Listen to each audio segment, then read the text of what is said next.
السلام عليكم ورحمة الله وبركاته. أهلا بحضراتكم في خاطرة إيمانية جديدة. مات فجأة وترك وراه حساب تقيل. هو افتكر إن موته راحة، لكن نسي اللي سايبهم وراه. هو كان فاكر إن الموت يريحه من التعب، من الزن، من المسؤولية، من الناس اللي مستنياه. كان فاكر إن لما عينه تقفل كل حاجة هتقفل معاها. لكن اللي ما خدش باله منه إن في حسابات ما بتموتش، في حاجات بتفضل مفتوحة وتفضل تكبر وتفضل تقيلة لحد ما تقع على دماغ اللي سابهم وراه. مراته صحيت تاني يوم، ما لقيتش صوته لكن لقيت حمله. أولاده فقدوا أبوهم، بس كسبوا وجع أكبر من سنهم. البيت ما انهدمش في لحظة موته، البيت بدأ ينهار بعدها واحدة واحدة. الحلقة دي مش تخويف ولا سوداوية، دي مرآة ممكن تشوف فيها نفسك قبل ما تتحط في وضع إنك ما ترجعش تاني. وقبل ما نبدأ رحلتنا حبيت أفكر حضرتك تعمل لايك وتشترك في القناة لو لسه ما اشتركتش. ولو كلامي لمس قلبك اكتب لي في الكومنتات بعد ما توقف الفيديو ثانية واحدة وتسأل نفسك بصدق، لو مت فجأة ايه الحساب اللي هتسيبه مفتوح؟ ويلا بينا نبدأ رحلتنا. وأول حاجة هنتكلم عنها النهاردة وهي حساب الظلم اللي اتساب مفتوح. قال الله تعالى: ولا تحسبن الله غافلا عما يعمل الظالمون.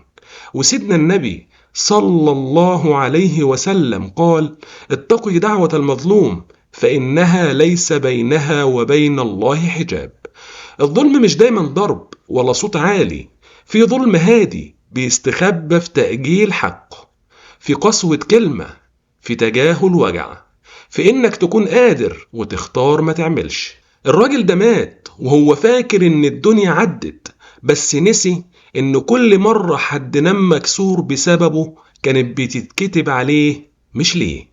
يروى عن رجل من الصالحين أنه رد مظلمة بعد 20 سنة، ولما اتسأل ليه دلوقتي قال: شفت الموت في حلم ولقيت ورقة واحدة في ايدي مكتوب فيها لسه عليك. ست فقدت زوجها فجأة، وبعد موته اكتشفت انه كان ضامن حد ظلم، والراجل اتحبس. قالت: انا ما دعيتش عليه بس قلبي كان موجوع. وبعد شهور خسروا البيت وتفرقوا الأولاد، وكل واحد شال ذنب مش ذنبه. واللي عايز اقوله لحضرتك، لو في حد مظلوم منك، حتى لو شايف انك ما تقصدش، حتى لو شايف ان الموضوع عدى، اعرف ان في حساب لسه مفتوح، وان اخطر ظلم هو اللي يتساب لحد ما الموت يقفله بطريقته. وتاني حاجة هنتكلم عنها النهاردة وهي حساب الأهل اللي اتسابوا من غير أمان. قال الله تعالى: وليخشى الذين لو تركوا من خلفهم ذرية ضعافا خافوا عليهم. وسيدنا النبي صلى الله عليه وسلم قال: كفى بالمرء إثما أن يضيع من يقوت. كان بيقول ربنا كبير، بس نسي إن ربنا قال خد بالأسباب، نسي الوصية، نسي التنظيم، نسي الأمان، وساب زوجة تايهة بين الورق، وأولاد تايهين بين الناس. الحب لوحده ما بيكفيش بعد الموت. كان أحد التابعين يجدد وصيته كل سنة ويقول: مش عايزهم يختلفوا عليا ولا بعدي. شاب مات في حادث وساب ديون محدش يعرفها وأوراق ناقصة، مراته باعت ذهبها وباعت أثاثها، وكل ده علشان تسد حساب هو نسي يقفله. واللي عايز أقوله لحضرتك، أقصى حاجة إنك تموت وتسيب أهلك في خوف. الأمان مش رفاهية، دي أمانة. وتالت حاجة هنتكلم عنها النهاردة وهي حساب ربنا اللي اتساب على بعدين. قال الله تعالى: ووفيت كل نفس ما عملت.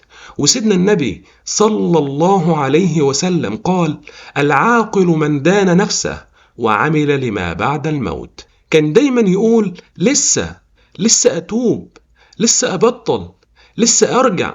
والموت ما بيستناش كلمة لسه، بيجي ويقفل الصفحة زي ما هي. واللي ما حاسبش نفسه في الدنيا هيتحاسب غصب عنه في الآخرة. كان أحد الزهاد يبكي وهو بيقول: أخاف أن أموت ولسه عندي نية مش هعمل. في راجل مات فجأة ولما فتحوا موبايله لقوا أسرار ما كانش حد متخيلها، مش علشان يشتموا لكن علشان يفهموا إن التوبة كانت قريبة بس للأسف اتأجلت. واللي عايز أقوله لحضرتك مفيش بعدين، في نفس بيتاخد ونفس ما بيرجعش. اقفل حسابك مع ربنا وانت لسه قادر. وأخيرا هقول لحضرتك حاجة مهمة جدا: الموت مش النهاية، الموت كشف حساب. يمكن في الآخرة أول حاجة هتتحاسب عليها الصلاة، بس مش هتتسأل صليت كام ركعة قد ما هتتسأل كسرت قلب مين وضيعت حق مين وسبت ايه تقيل على اللي وراك. لو الكلام ده وجعك فده انذار رحمة، ربنا لسه بيديلك وقت تقفل الحساب بإيدك قبل ما يتقفل عليك.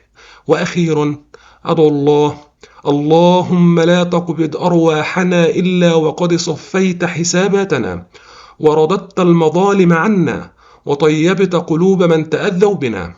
اللهم اجعل موتنا راحة لنا لا وجعا على من بعدنا، واكتب لنا يا رب توبة لا ننتكس بعدها وحسن ختام يرضيك عنا.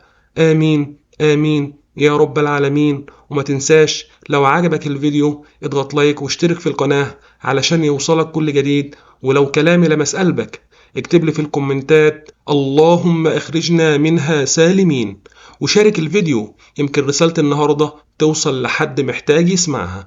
جزاكم الله كل خير على حسن استماعكم، والسلام عليكم ورحمة الله وبركاته.